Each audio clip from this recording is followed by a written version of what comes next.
तो दोस्तों निया वीएफडी में वायरिंग किस तरह लगाते हैं और निया वीएफडी की सेटिंग हम किस तरह करते हैं। तो आज का वीडियो हमारे नए वीएफडी के हवाले से है। यहाँ आप देख सकते हैं हमारे पास एक नया वीएफडी आया है 7.5 11 किलोवाट का। तो इसका वायरिंग किस तरह किया जाता है और इसका पूरा प्रोसेस, इसका सेटिंग आपको सब कुछ करके देंगे इस वीडियो के साथ। आप यहाँ देख सकते हैं, पहले आपको यहाँ प्लस का जो ना सोलर का वायरिंग मोटर का कर रहा हूँ। तो पहले आप यहाँ ऊपर एक अपना मोटर का तार लगाएंगे। हमारे यहाँ हम छोटे तार लगाते हैं, फिर उसको इसके साथ बांधते हैं। लेकिन शहरों में वहाँ इसका सब कुछ मिलता है, यहाँ नहीं मिलता है, क्योंकि हम इसको यहाँ काट के लगाते हैं। तो हम इसको एक टुकड़े टुकड़े यहाँ लगाएंगे। एक हमने यू पे लगाया, अभी एक हम इसको जो ना वी पर लगाएंगे, फिर आखिरी जो ना एक डब्ल्यू पे हमें लगाना है। ये तीन फेस हमारे मोटर के हैं। तो अभी आप देख सकते हैं वी की तार को मैं लगा रहा हूँ। आपको पेचकस की मदद से इसको बहुत ज़्यादा सख्त टाइट करना है। अगर इसको आप हल्का टाइट करेंगे, ये जो ना आपका सही टाइट नहीं होगा, तो आपका नीचे वाला कंघी जो है वो जल सकता है। तो आपको ये एहतियात से बड़ी अच्छी तरीके से इसको जो ना बनाना है, और इसको पेचकस की मदद से बहुत ज़ोर से इसको जो ना आपको टाइट करना है, ताकि ये हिले ना। अगर हिल जाएगा फिर जो ना आपका नीचे वाला कंघी जल जाएगा। तो ये 3 तार मैंने लगा दिए हैं अभी आपके सामने। ये मेरे मोटर के तार हैं, ठीक है ना। नीचे मोटर भी लिखा हुआ है, निया वीएफडी होगा उसके नीचे लिखा होगा। तो ये मोटर के 3 तार हो गए हैं। अभी जो है इसके लगाने हैं सोलर के तार। तो सोलर के तार हम RST यानी हम R और T पे लगाएंगे। तो सोलर के तार भी आपको लगा के देंगे। और ये आप पावर भी इसका देख रहे हैं, मैं आपको इसका दिखा रहा हूँ। तो सोलर का तार एक लगाना है, हम एक तार R पे लगाएंगे, ठीक है ना दोस्तों। एक सोलर का कोशिश ये करें कि आप जो ना जमा का तार R पे लगा रहे हैं। अगर जमा का नहीं हो गया, नफ़ी का हो गया, फिर भी कोई टेंशन नहीं है। यहाँ आप RST ये तीनों फेस आपको दिए गए हैं। अगर आप वेब डाक पे चलाएंगे तो 3 फेस आपको दिए गए हैं RST। अगर आप सोलर पे चलाएंगे तो एक आप R पे लगाएंगे, और एस को छोड़ के एक आप टी पे लगाएंगे। तो आप देख सकते हैं मैं अभी अपना सोलर का यहाँ तार भी लगा रहा हूँ। इसके बाद हम जाते हैं वीएफटी पर। पूरा जो ना आपको मुकम्मल प्रोसेस इसका दिखाएंगे कि हम इस वीएफटी में आज क्या करने वाले हैं। तो आप सब कुछ समझें, सीखें, फिर अपना वीएफटी आप खुद बना सकते हैं। आपको कोई किसी को पैसे देने की ज़रूरत है नहीं है। तो दोस्तों अभी इस वीएफटी को हम ऑन करते हैं और आपको समझाते हैं कि कैसे इसका सेटिंग करेंगे। अरे दोस्त, हम अपने वीएफटी पर आ गए हैं। आप देख सकते हैं नया वीएफटी है। अभी नया वीएफटी से नए सिरे से आपको इसका सेटिंग करना है। तो आप देख सकते हैं बिल्कुल ज़ीरो वीएफटी है। तो इसके सेटिंग करते हैं, कैसे मोटर के पैरामीटर डालने हैं, और इसके P2 की सेटिंग कैसे करना है, PB की सेटिंग कैसे करना है। तो नया वीडियो जब भी हम बनाते हैं तो हम अपने दोस्तों को वीडियो लाजमी दिखाते हैं। तो आप यहाँ देख सकते हैं कि इस टाइम हमारे वीएफडी में SP 1 का फॉल्ट आ रहा है।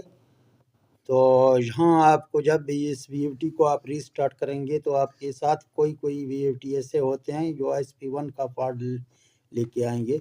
तो यहाँ पहले नंबर पे आपको इन्वर्टर को रीस्टार्ट करना है। रीस्टार्ट जब नहीं करेंगे तो इसका पूरा सेटिंग नहीं होगा। तो आप P0 में जाएंगे, डेटा एंटर करेंगे। यह प्रयोग की मदद से आप नीचे वाले इसको दबाएंगे, 17 हो जाएगा। डेटा आप एंटर करेंगे, जहाँ आपको एक 0 मिलेगा। ये एक 0 आपको एक करना है। जहाँ एक करेंगे, डेटा एंटर करेंगे, तो कुछ लम्हों में आपका जो ना डिस्प्ले गुम होगा, फिर वापस आएगा। तो ये आपका वीएफडी अभी रिस्टार्ट हो गया। अभी आप इसके प्रोग्राम में जाते हैं, ठीक है ना। अभी आपको पहले नंबर पे इसके पीबी की सेटिंग करना है। पीबी की सेटिंग हम अपने सोलर पैनल के हिसाब से करते हैं। जितना भी हमारे वोल्ट आ जाएंगे उसके हिसाब से हम पीबी की सेटिंग करते हैं। तो दोस्तों यहाँ पीबी की सेटिंग में हमें जो है ना डेटा एंटर करना है। आपके सामने PB00 आ जाएगा। आपको यहाँ PB3 चेक करना है। PB3 में अगर आपके 100 नहीं है तो आप यहाँ 100 पे रखेंगे और आगे आप PB4 में जाएंगे, जहाँ आप देख सकते हैं 80 रखा हुआ है। पहले जब भी VFD को हम रिस्टार्ट करते हैं तो हम यहाँ 80 में देखने को मिलेगा। ये शिफ्ट का बटन है। पहले ये 0 बिलिन कर रहा है, अभी ये बिलिन कर रहा है। फिर आप शिफ्ट दबाएंगे, आगे वाला बिलिन करेगा। अगर आपको ये 70 पे रखना है तो जहाँ आप 70 कर सकते हैं। अगर 80 पे रखना है तो इसी तरह आप 80 करते हैं।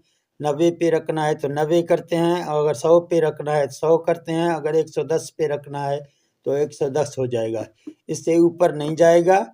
70 से नीचे आपका फ्रिक्वेंसी नहीं आ जाएगा। जहाँ आपको जो ना अपने पानी प्रेशर के हिसाब से सेट करना है।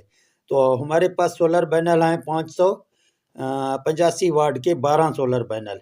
तो हम यहाँ इसको 80 पे रखते हैं, ठीक है ना। 12 सोलर पैनल 585 वाट के हम यहाँ 80 पे रख रहे हैं।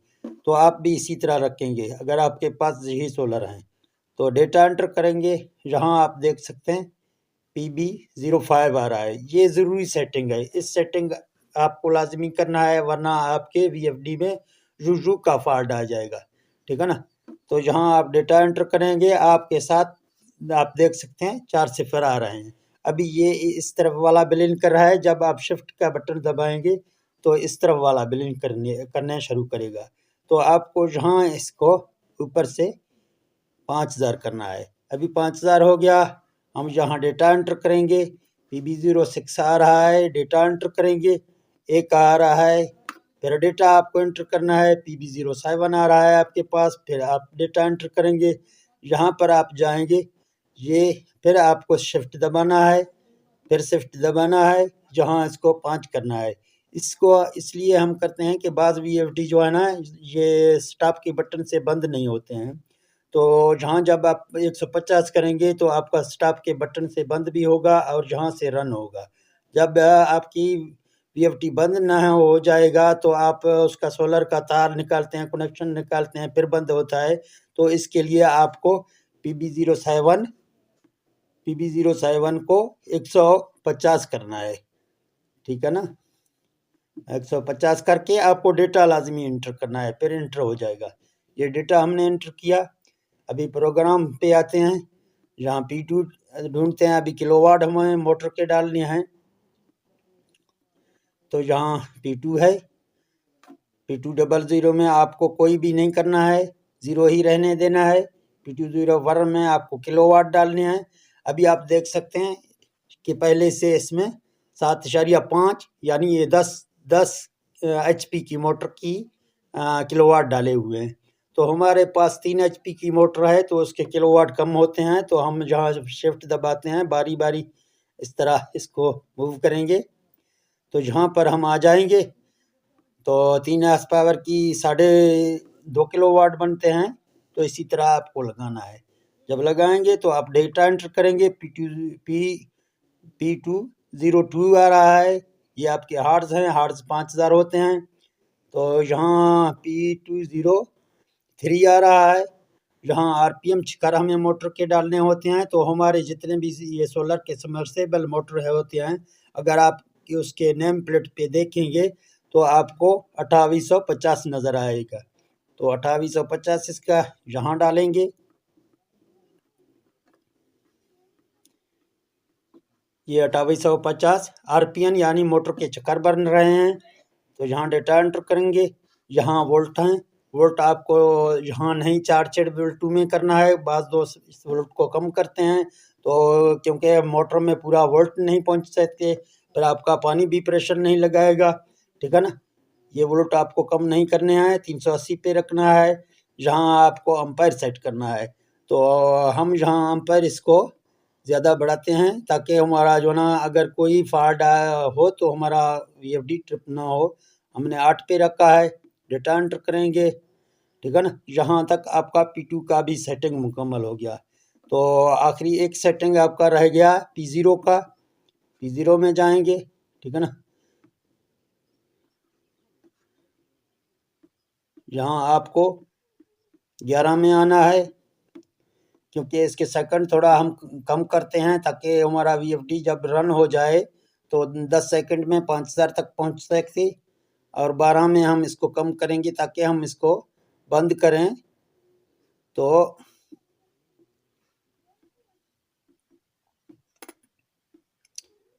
ये हमारे स्टॉप की है, डेटा एंटर करेंगे तो यहाँ तक आपके सेटिंग इस VFD का मुकम्मल हो गया। अभी इस VFD को आप चलाएंगे तो ये VFD आपको अच्छी खासी पानी भी देगी। अच्छी तरीके से आप सेटिंग करेंगे तो आपका VFD भी चल जाएगा, आपको कोई परेशानी भी नहीं होगी। ये एक नया VFD है और नया VFD इसी तरह आपको सेट करना है। आपको इसके PE में कोई सेटिंग नहीं करना है। नया VFD में अगर नया VFD आ जाएगा, आप PE में जाके छेड़ते हैं, उस पर गड़बड़ करते हैं, फिर आपका जो ना VFD ख़राब होता है। तो हर वक्त ज़रूरी नहीं है कि आप इसको रिस्टार्ट करें या इसको जो ना पैरामीटर तब्दील करें। एक बार इसको रिस्टार्ट करें दिन को, फिर आप जो भी सेटिंग कर सकते हैं कर लें। तो ठीक है दोस्तों, मुझे दे दें इजाज़त, मिलते हैं नेक्स्ट वीडियो में। ओके, अल्लाह हाफिज़।